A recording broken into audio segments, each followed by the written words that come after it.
Hi everyone, my name is Heather and I'm the person behind Happy Puppy Truffles. Today I wanted to share with you guys an unboxing or unwrapping of origami paper.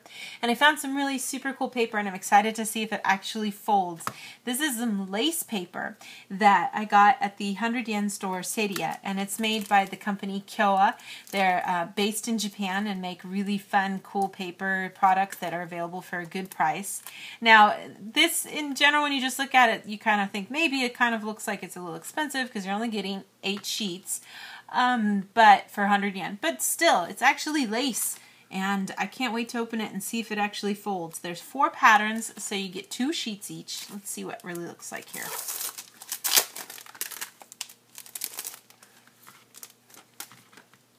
That's lace paper. Wow, how cool. You really see that it's lace, you know, it's see-through lace paper. Wow. So there's this red kind of flower pattern design here. There's this kind of brown gold color that's got like squares on it. That's kind of neat. And so that one doesn't actually have like total holes all the way through. Almost. And then over here for the stripe one, this one's again also a little more subtle. It's you've got like a layer that's a little on the thinner side, but that's not necessarily, there's not like a hole completely.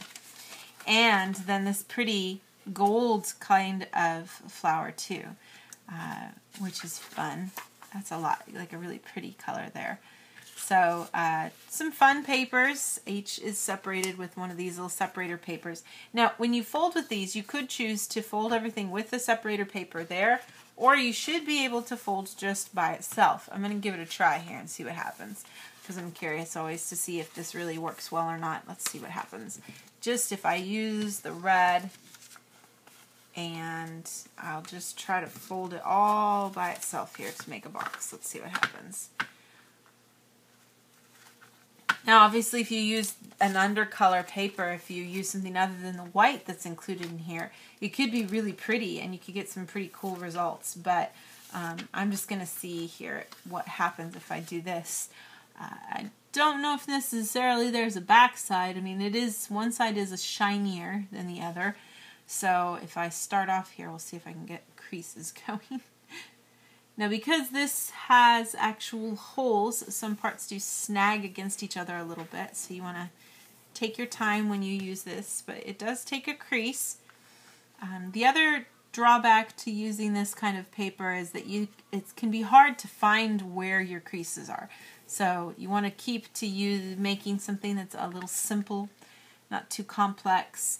And then you're just going to kind of need to follow it and, you know, with your best judgment, kind of guess where you are with things. But I'm just going to go around here and see if I can get this to come together. So far, it's working pretty good. Just want to get things lined up here, make sure things are going as straight as I can. Now in this kind of case, because of the origami I'm making, I'm going to eliminate being able to see the pattern exactly because of the way my paper's going to be overlapping to make this box. But if you wanted to still see the real layout of it, you'd have that other piece of paper underneath as you worked. But I've got them all folded there into the middle, and then I can try to get this to fold towards the center here. Keep it as straight and even as I can.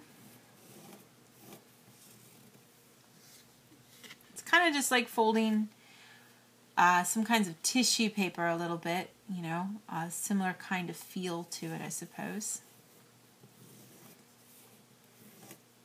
Open up these sides and take that middle part here and fold it down. Just kind of eyeballing where things are.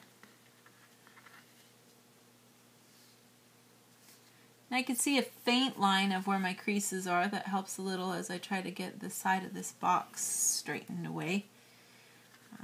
Like I said, because this particular style has open, you know, the pattern actually goes all the way to the edge and I get actual like kind of holes on the sides.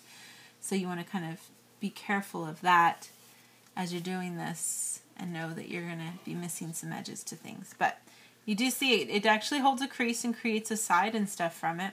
I should be able to collapse this part here a little bit. It could be a little tricky because there's not as much crease to help me just collapse it perfectly. Let's see how it works. It's a little tricky here to get a nice clean edge on that part. And then I'm just going to fold this in. And this is more kind of like a rounded edge to things than actually a really solid crease, but kind of getting the idea of how things are looking here. It's a little tricky and maybe not as exact as you'd maybe want it to be, but you know, we're working with lace here, so it's kind of cool. And that kind of gives you the finished box. You can kind of see here. Now it certainly loses the appeal of the pattern that it had. Like I said, if you wanted to keep track of that, and if you put that other layer of paper underneath, you'll still be able to see exactly where everything is there. But it does keep its fold. It finishes off nice so that you actually get a completed looking sort of paper from this particular pattern. So it's lace paper. And you get 8 sheets for 100 yen, which isn't a bad deal, and some really unique ones. You know, I've expect to see something like this, but these other ones were kind of fun. So a pretty good deal and a fun little kind of different sort of origami paper. I'll try to have some more fun things like this to share with you guys in the days to come. Thanks again always so much for watching, and I'll see y'all next time. Bye!